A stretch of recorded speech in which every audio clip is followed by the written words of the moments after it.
Okay, well, here we are so far, and I kind of went crazy with more different types of applique, and I was just putting my scraps together here and here, and then the other two diamond shapes you can see are still there, as well as the garden up there. And they all have backing on them, on the backs of them. So they're all ready to be stitched down. And it's interesting, this one was the stripes. It was originally, similar to one of these units, but I had a thin strip here. And it was actually cut diamond shape, but then I took the two halves of the stripes and put them together in this manner. And it really made a pretty design. So then I just took more scraps and added to the rest of it up here. I don't know, it's all interesting because it's all just, whatever you have, you sew together and you put it on and make a pretty shape, and there you go. And this one here, it reminds me of my old barn when I used to have horses. And I was just blown away. I mean, originally it had these were just scraps again. And as I started putting them together, and it had these two corners up at the top. It was a block. And then I folded these two corners back up here. And then all of a sudden, it became my old barn. And I was just blown away. This is the doorway. And it had a loft up here. So this is almost like the roof line. And then, I don't know, it was freaking me out. So I was like, I have to put that in there just like that. So I got out my seam ripper, and the seam right here, diagonal seam that was up here, I took it out. It was actually bigger. It was a bigger right triangle on either side. So yeah, that was fun. And then with these diamonds, I know at one point I had thought about cutting out the top, like how these are all cut out so that they would match. But then the more I thought about it, I was like, no, I like them as little diamonds, little jewels. And so they stayed. And and I even put this one back in, the one that's cut off the wrong way at the top, because I started filling in, like, not just in the big black rectangle, but I just started putting these wherever I felt I needed to put them to kind of make this more cohesive. And yeah, I thought about taking this bigger one and putting it up there and putting this smaller one down here. But I don't know. Because as you notice, it's not really balanced, but it's kind of balanced. Like down here, I've got them closer to the border, and up there I have one close to the border, but on this side I don't. The top is not close to the border, and neither is the bottom. I don't know, I might change that up, but yeah, I just put them wherever I thought they would look good, and I still wanted them to overlap the points my first one here doesn't overlap. And, you know, I had thought about it early on if I should make them this size, and I decided against it. So all the rest of them kind of overlap a little bit. And then when I put the backing on the garden up there, um, it it didn't overlap anymore up on top like I wanted it to. So I just moved it up so it would still overlap on top. Because when I brought it down and it was in the center of the black, it didn't look good. I don't know. It just, and the bottom edge isn't straight. So if I brought it down, it just fit inside the rectangle, and then you could tell that the bottom edge wasn't straight. So I'm like, I'll just move it up and nobody will notice that, especially after it's washed. And I could maybe pull this corner down a little before I stitch it down. And then these two, this little one and that one, their center, their little point there is not in the center of the seam because I used a narrow black strip on both of them. And I thought about if I should take those off, but you know what? I'm just going to leave them on because all in all, it kind of does have a theme to it, and the theme is, you know, color and just a little bit of irregularity. That's the theme. And rebellion. So the next decision then is, first of all, am I going to use black stitching? And if I do use black thread, you know, for the quilting, should I also use it for the stitching around everything? And then the second question is, what stitching am I going to put around it? I thought about the blanket stitch, doing that on the sewing machine, you know, before it's even quilted. And then I would just quilt over it, probably with some sort of serpentine lines. But I don't know if I should use black thread. I don't know if it should match the border, you know, the tack down. And I don't know what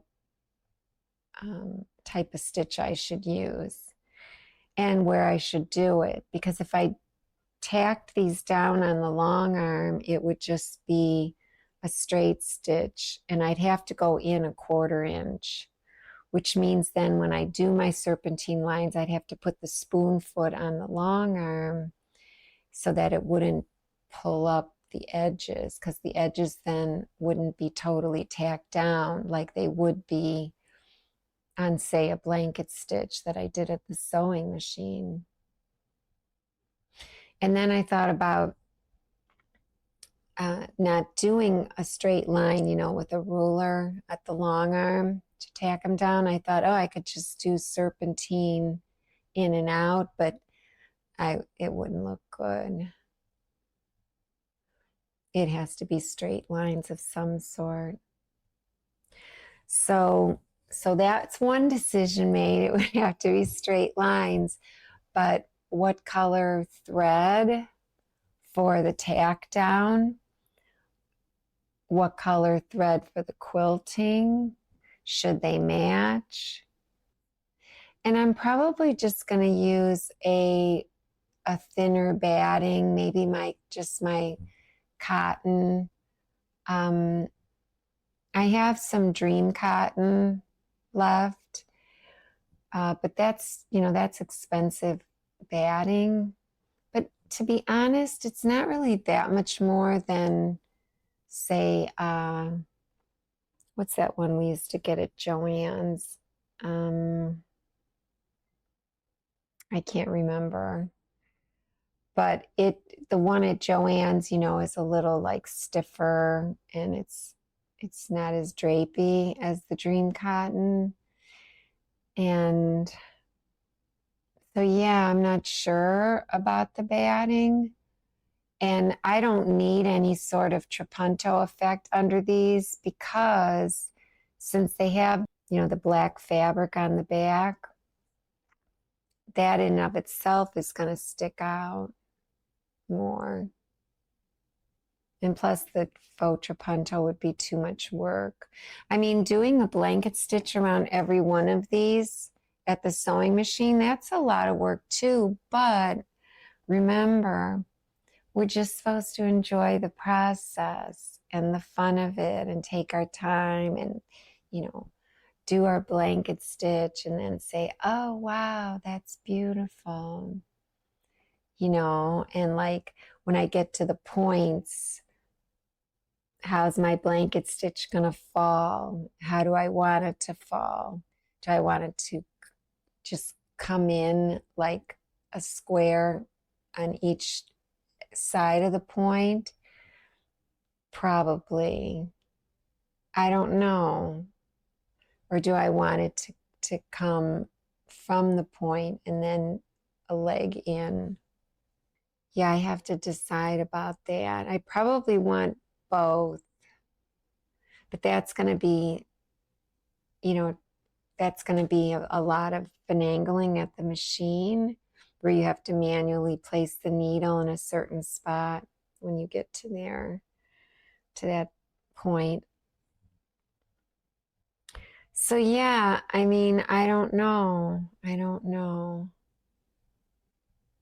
But I do think it's pretty now. And the other thing is with the black border, I mean, maybe the black thread would look good in that black border. And then again, maybe it wouldn't. Maybe it needs to be a gold thread that pulls it all together. Like I have a gold thread called flax. It's Omni Flax. It's not cotton, but uh, it is a really nice shade of gold. Let me grab it. So these two here are the Omni, and this is the Omni Flax, and this is Omni Goose. So these are more silver. These two are the signature cotton. And this one is darker, but I don't know, the camera's kind of picking it up really with a lot of saturation. It's not quite that saturated in real life. And so, well, okay, we'll do the silvers first. So these two are basically the same color practically. So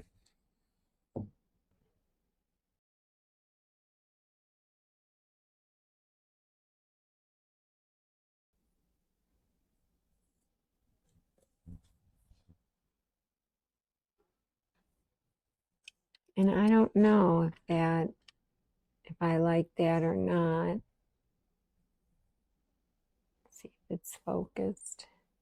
I think it's, I don't think I want a whitish, silverish look, but I don't know. Maybe I do. And, you know, if I did use that instead of black, then it would also be on the edge and then poke in dot, dot, dot, dot with the blanket stitch. I don't think that would look good. I'll grab the black too. And then this one is the darker, it's the cotton. Doesn't show up there, but it'll show up everywhere else but the beige.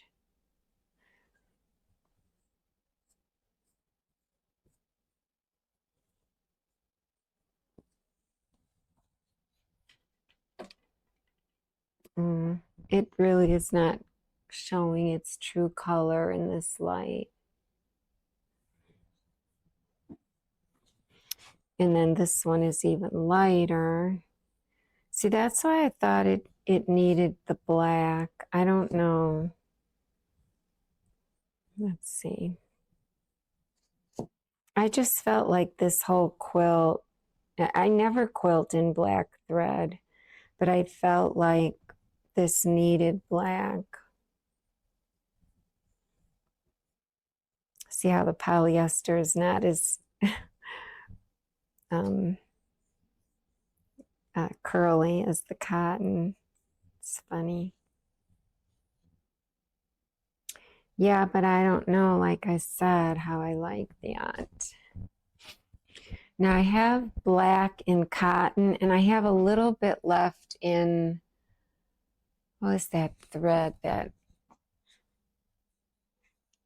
original black. It's pretty old, the poly that I have. So this is cotton, and this is Coates and Clark. So I think I got this at Joann's before they closed.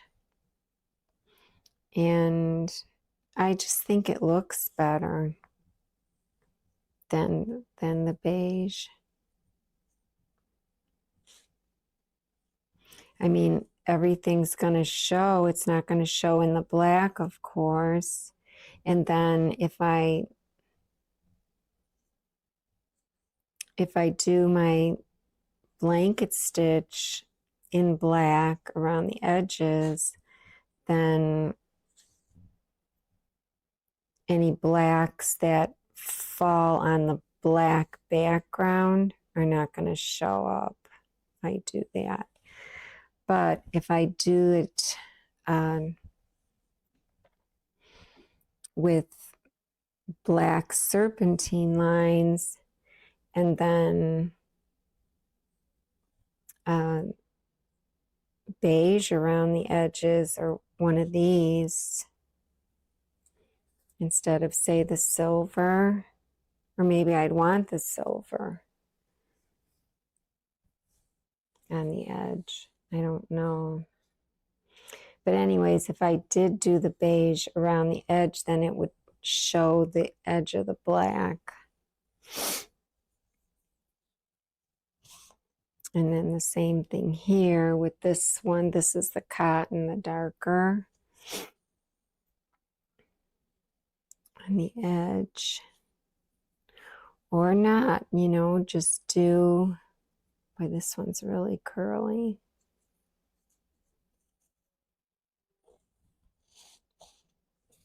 I can't even get it to be straight. Yeah, you can't really see it. I think if I did it, I would want the gold.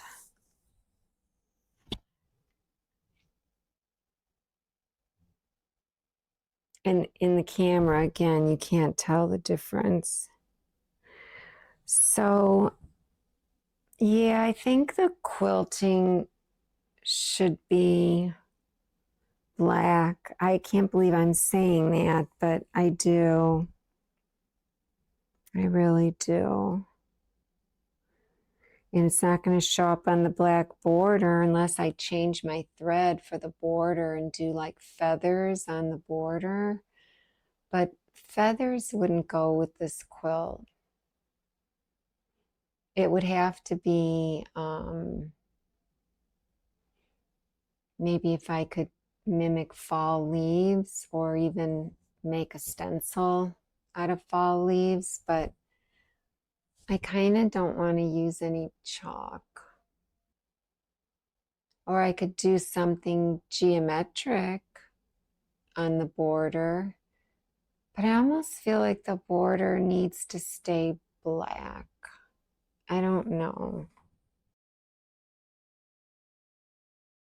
And then if I did black around the edges for the blanket stitch, And again, you can't see that really. If I put it over here, you know, on the black, it's not going to bring out that black, but maybe just the fact that it would be a blanket stitch where they put the little dots, it'll show that border. So yeah, I don't know. I'm not sure about mixing thread colors. Maybe it does have to be all in black.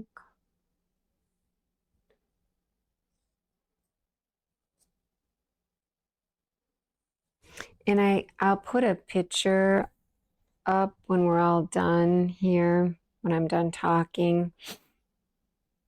And I'll show it with 2 different colors of thread. I could do that in my embroidery software. And the serpentine lines that I'm going to show aren't necessarily what I'm going to be quilting, but it gives you an idea. And also, well, the picture of the quilt, I'd have to put another picture. I'd have to put this picture into my embroidery software since this is my latest one.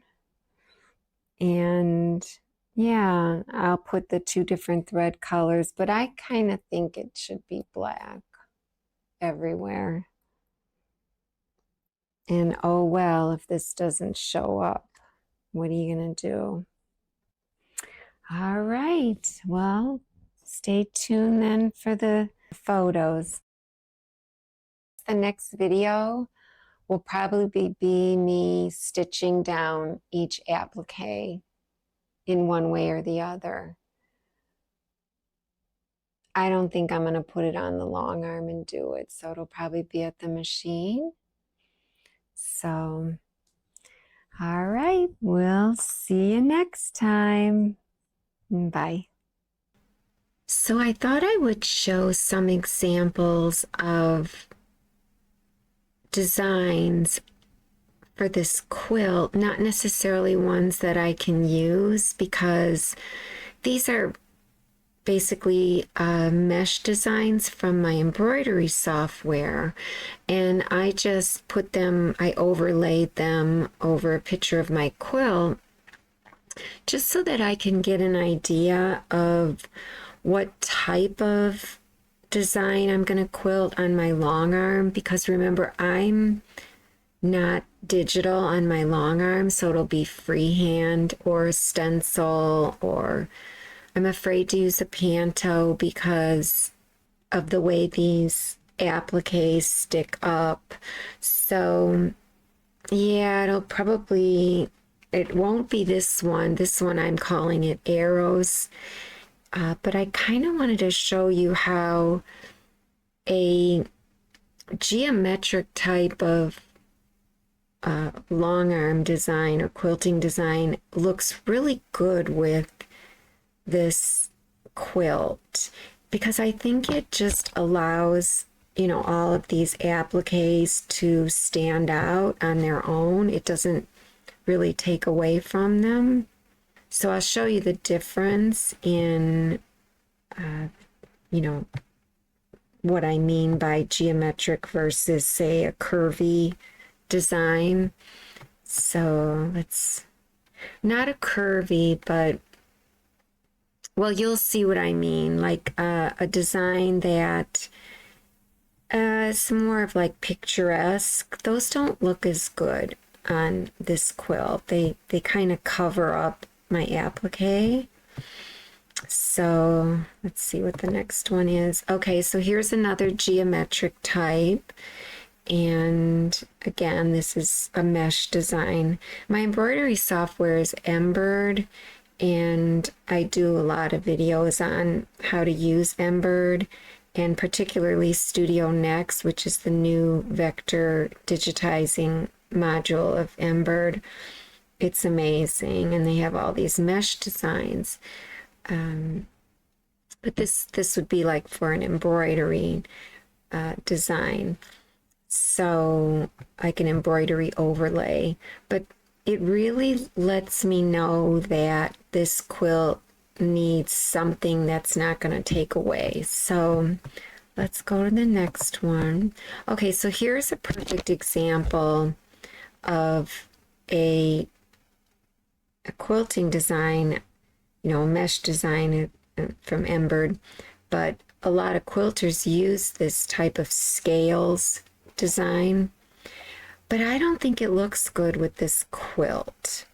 I don't know. I just think it, I don't know if you look like in each applique, I can't describe it, but I don't get as calming of a feeling from this curvy design. Even though it's pretty much structured, it's still not doing it quite for me.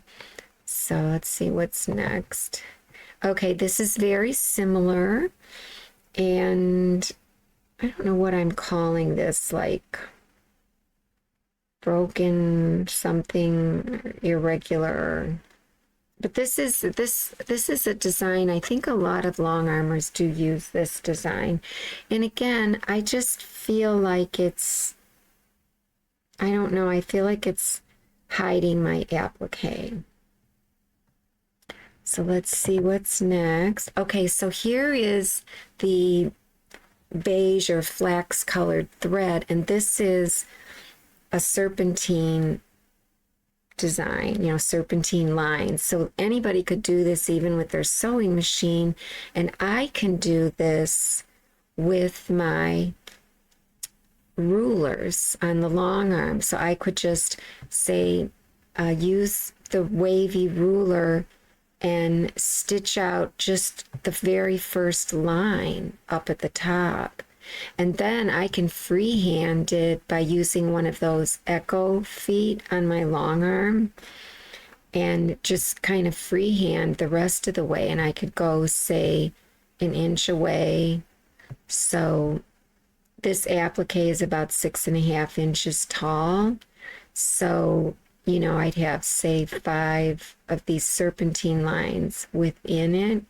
And I think, even though I'm not crazy about this color, this is what made me realize that I want to use black, because I don't like the way this looks on the black.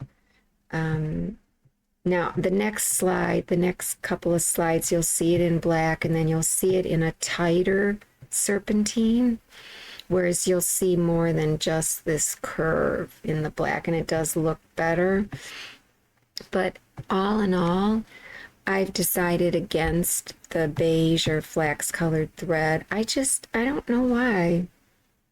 I just like the black on this quilt, especially, you know, into the border. I don't think the border would look good with anything but black, unless, of course, I did freehand feathers or something else freehand just in the border, and did the serpentine lines inside in, say, the flax or what have you. But I don't think I want to do that either. I think I just want to go all the way across it, but still a decision. So let's see what the next one is.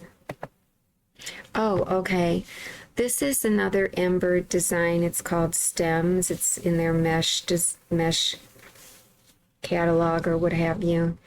And I really like it with this quilt. I wish I could do this on my long arm. And I guess I could, you know, like, but you are going over the stems. So, you know, say you come in and then curve up, you got to come back. So my coming back isn't going to be directly on top, but it might look fine, you know.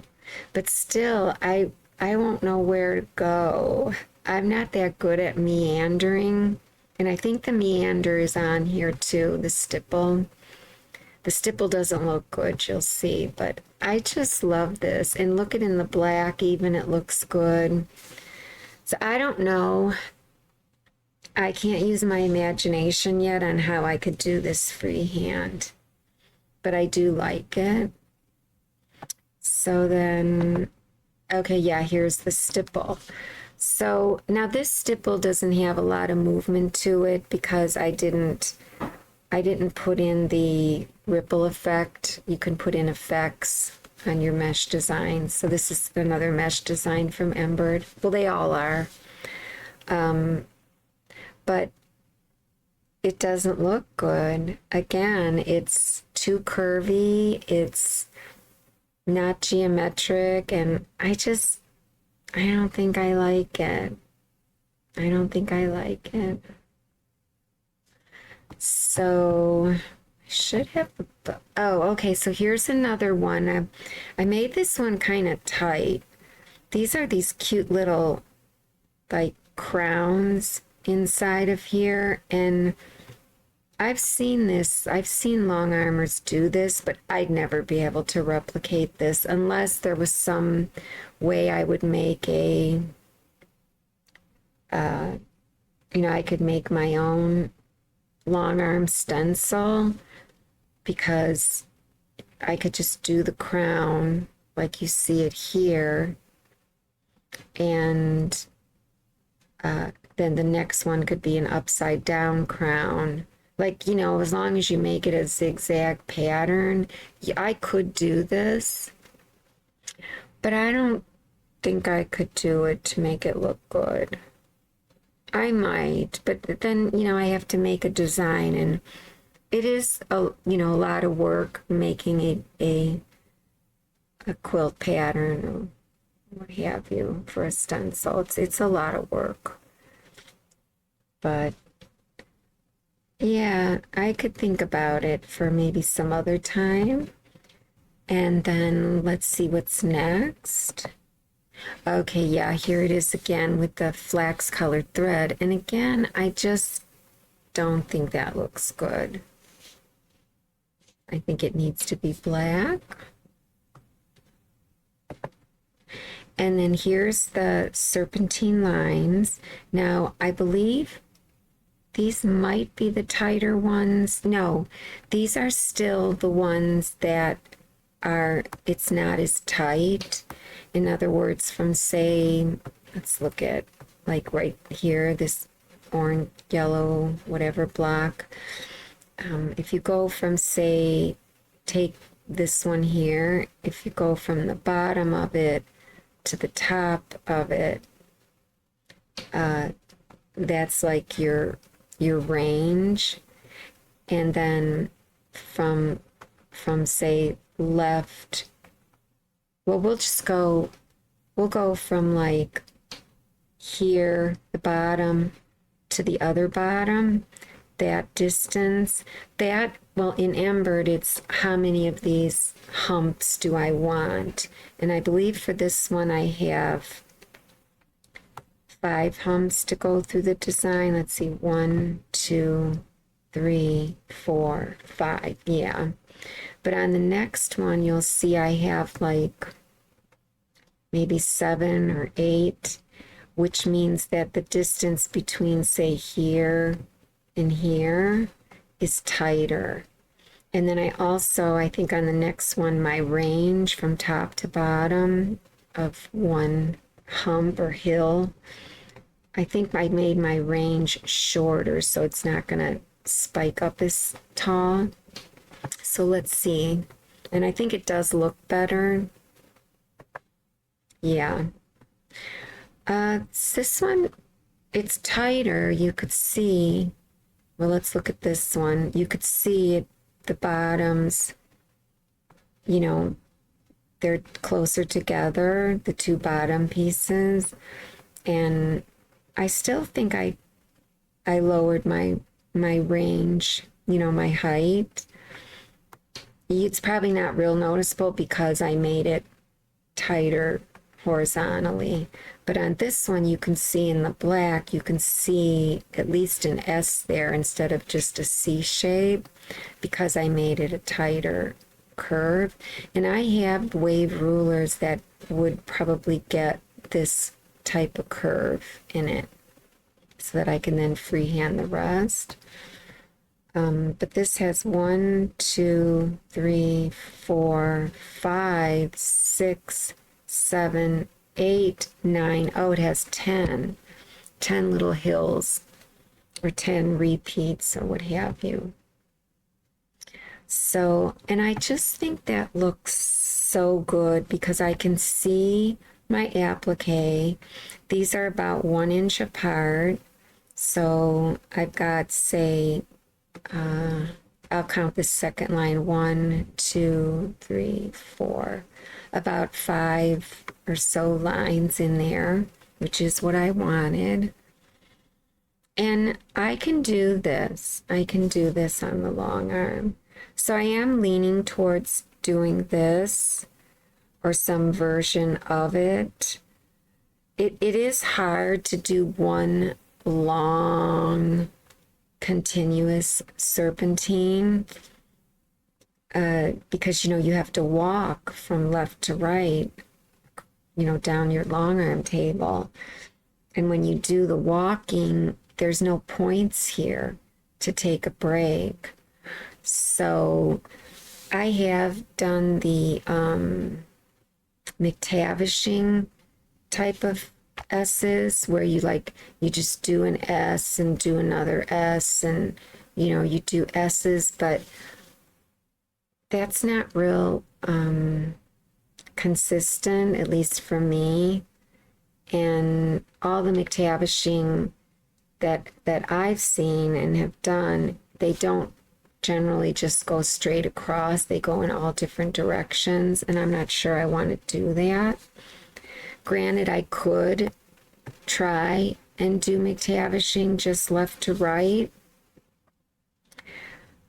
but it's hard. It's hard when you're not, you know, digitized or computerized with your long arm. It's hard to keep consistent because, you know, you end up going over your lines, and then you're like, oh, should I pull out those stitches or just let it go?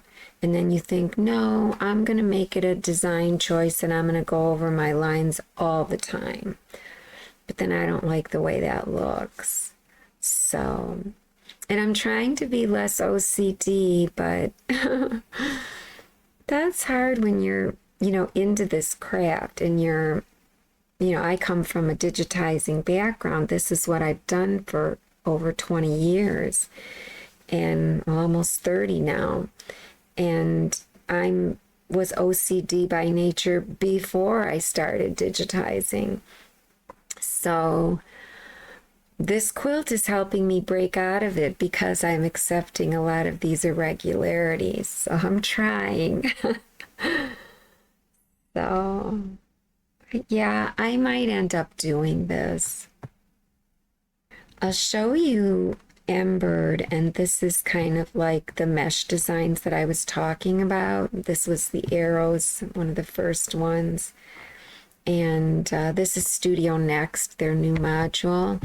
And honestly, you have different mesh modes, not just tiles. You have stipple, tiles, knots, crosses, glyphs, plant. Curly plant is amazing. And within each of those, within each of these modes, you have a category choice between black work and tessellation on this particular one. And then in black work, for instance, there's, and they keep adding.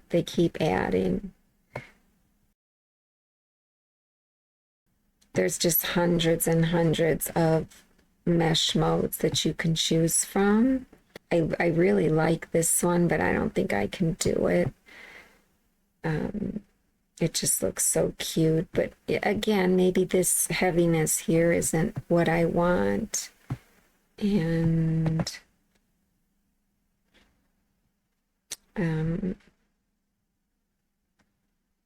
here was those ones with the wings. And this is the flower of life that, is that the flower of life that I requested? Yeah, it is. And even the Flower of Life, it's really not something that I would do. Now, I can do the Flower of Life with rulers. I might even have a video out there on it, but it takes a long time, you know, and I don't think I'd want that.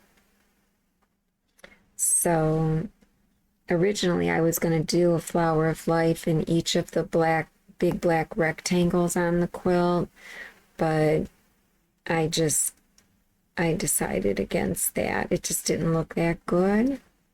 So then that's when I went with just these appliques. So here it is, the Flower of Life. And I mean, it doesn't look bad. It doesn't really hide them, but I still don't think it's the right design. And plus, I wouldn't be able to do all that work. So yeah, but I mean, this gave me so many chances to see what it is I want. I mean, look at these beautiful mesh designs. These roses here are ones that I submitted to Embird and asked them to put in as a mesh. Now these have little leaves on them. I didn't have leaves on mine. Mine were more like this. And I think I did try that because I can do this freehand. I think we all can. And I think like I said, I think I did try it. Let's try it again. Okay, so there's the roses, and I don't know, as I look at it, it's not bad.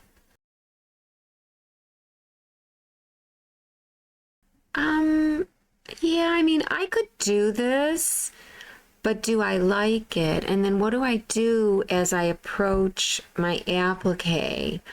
Sometimes I get nervous, you know, freehand as I approach it, and yeah, I'm just not sure. I'm not sure how I feel about that. So, yeah, but there's so many options here that at least give you an idea of how you want to quilt it. Now, a lot of these geometrics, this would probably look really good, I'm sure, but I don't think I could freehand that. These swirls, they do have swirls that aren't, like, they don't have the width, and that's up farther. I can do freehand swirls. Let's go up. There's some feathers. These here, I can do those. And then I think at the very top, let me just see. These are swirls with paisleys, a little bit different. These are like paisleys. Yeah, let's go back down to this one. I can do this, but again, as I approach the applique, I'm not sure if I'm gonna panic or not. I'm not sure. But I can see how this looks just to see.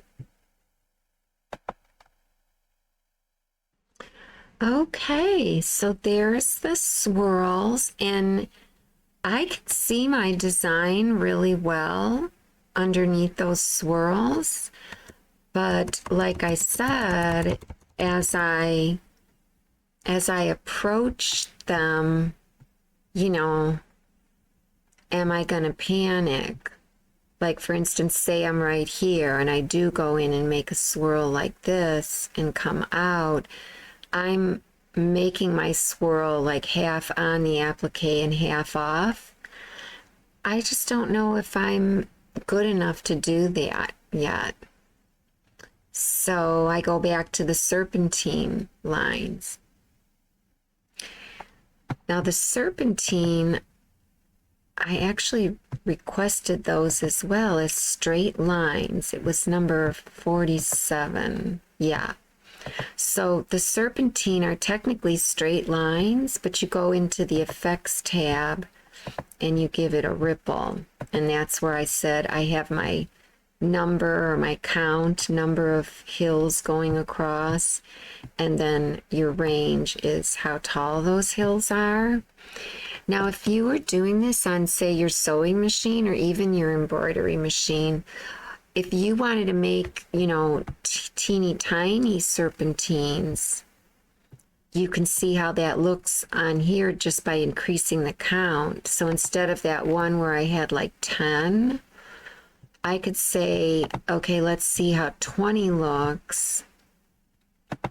And I'll do a range. My range will be really small now. 10 mils is, well, 10 mils on here is not realistic to what we're doing because obviously this quilt isn't as big as my quilt really is.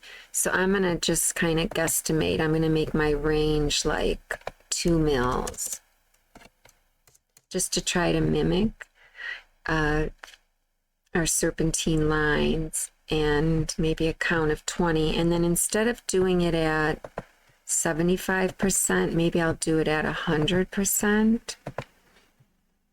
And I can click single layer, but I'm not going to. I'll just keep it at double layer. And that's my stitch lengths, min and max.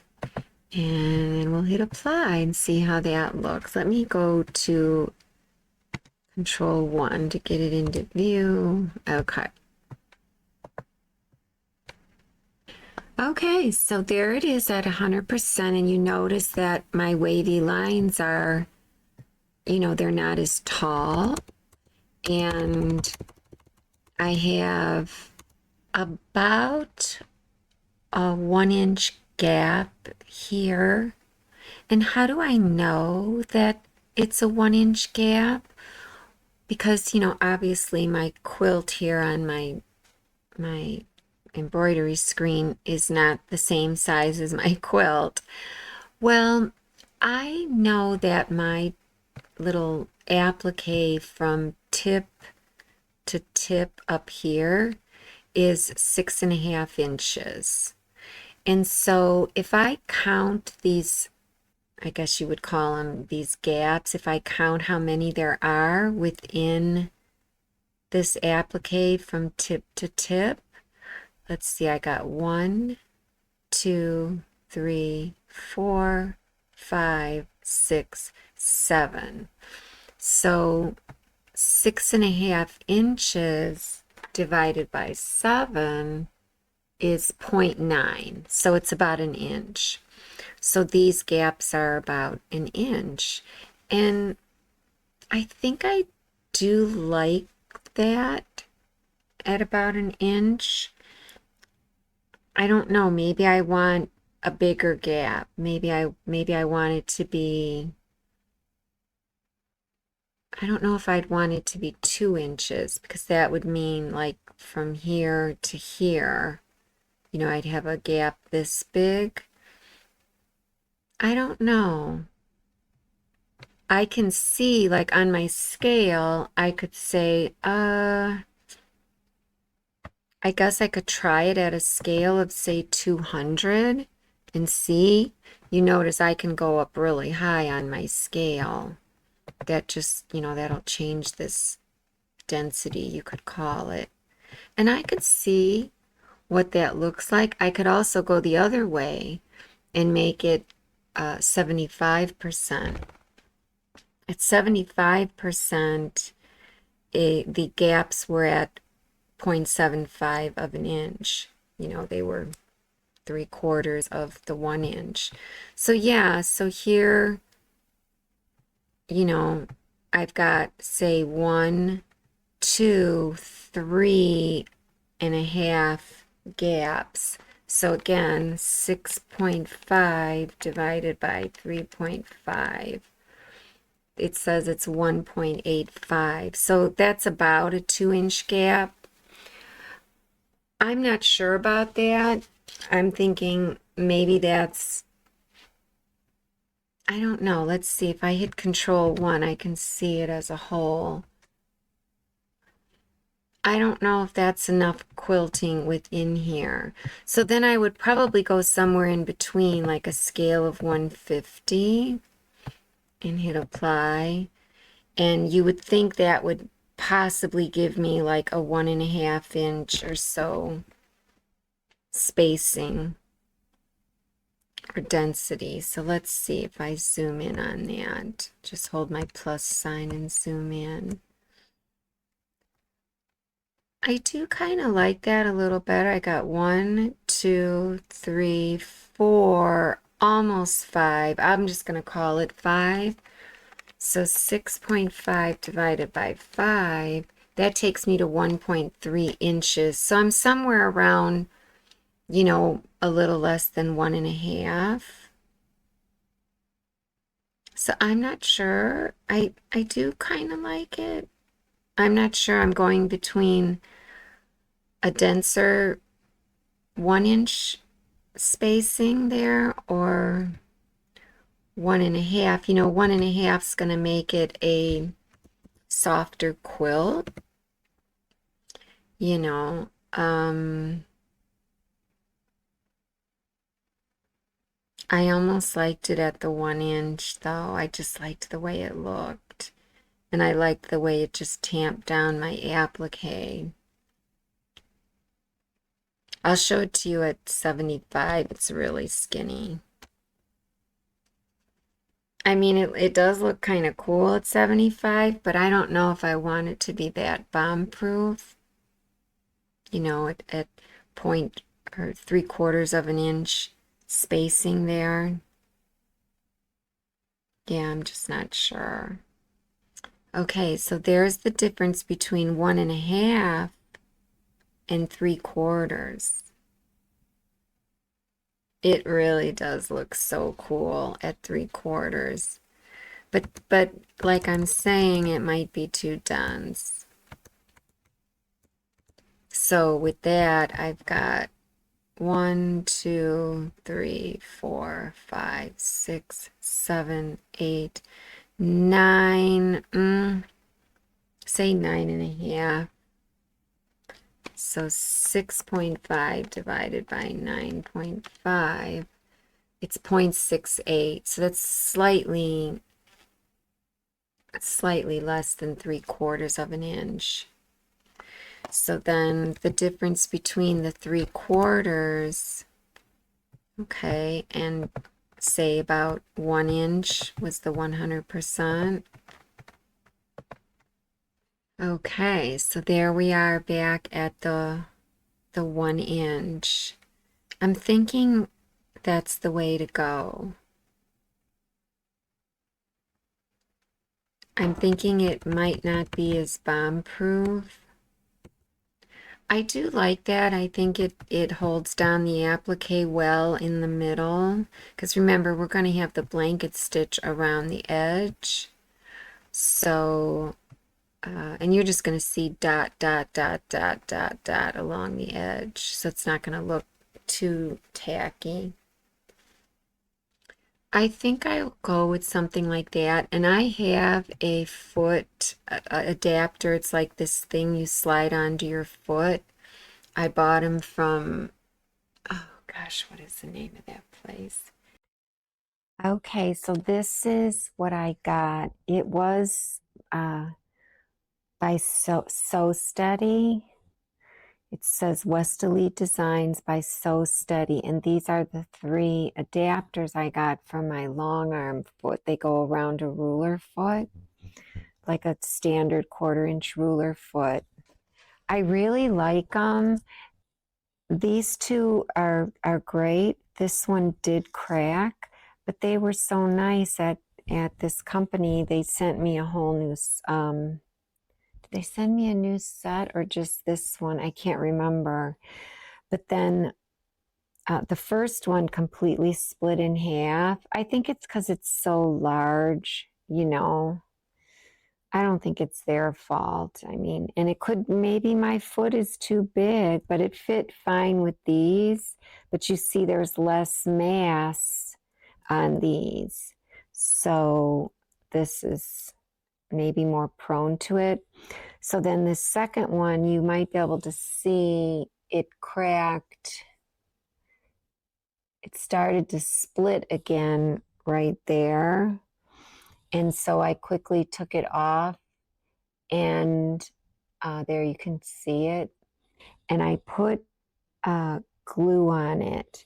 And I think I put this glue, Loctite for plastics. But this stuff, you have like an activator, and then you have the glue. After you use it the first time, I think I only had 2 uses out of it. You know, the whole tube just dries up. So there isn't much, there is actually a lot in here, but nothing is coming out now.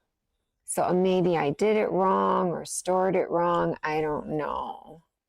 So I put that on here, and it did seem to hold it when I put it on, but you do have to be really careful. Like, I think what I did, and this one might even have a hard time.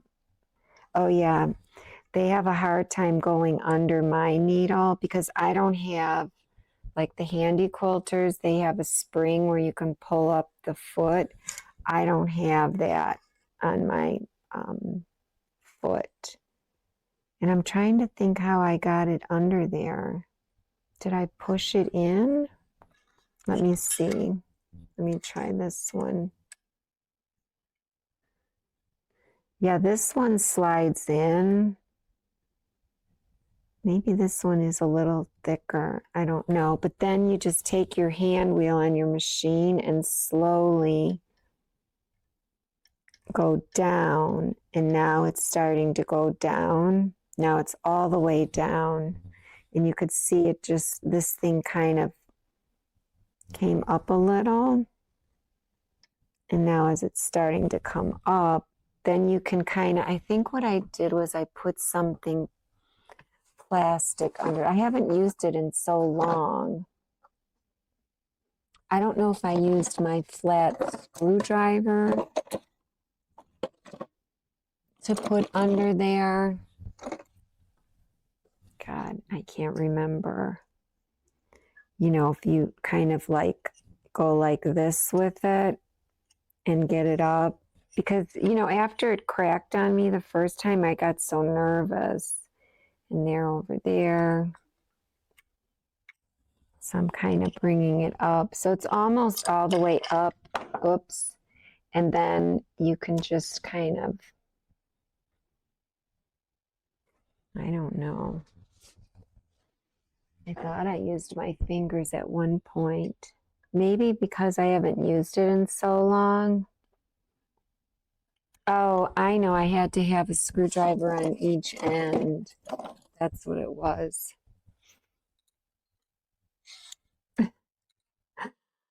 So I'd put that one in.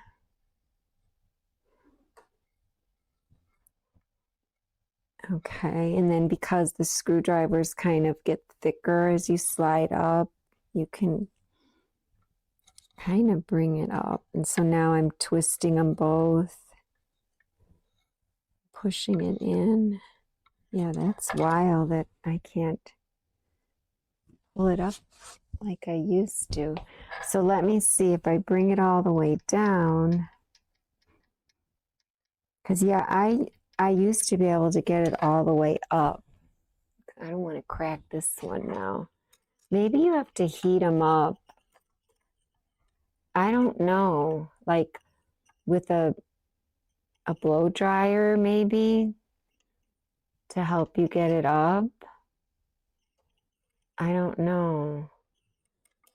That's interesting. Okay, now I can grab it. Okay, now I can wiggle it up. So this one, you could see how tight it is, you know. And so that's your gauge if you were going 3/4 of an inch apart. So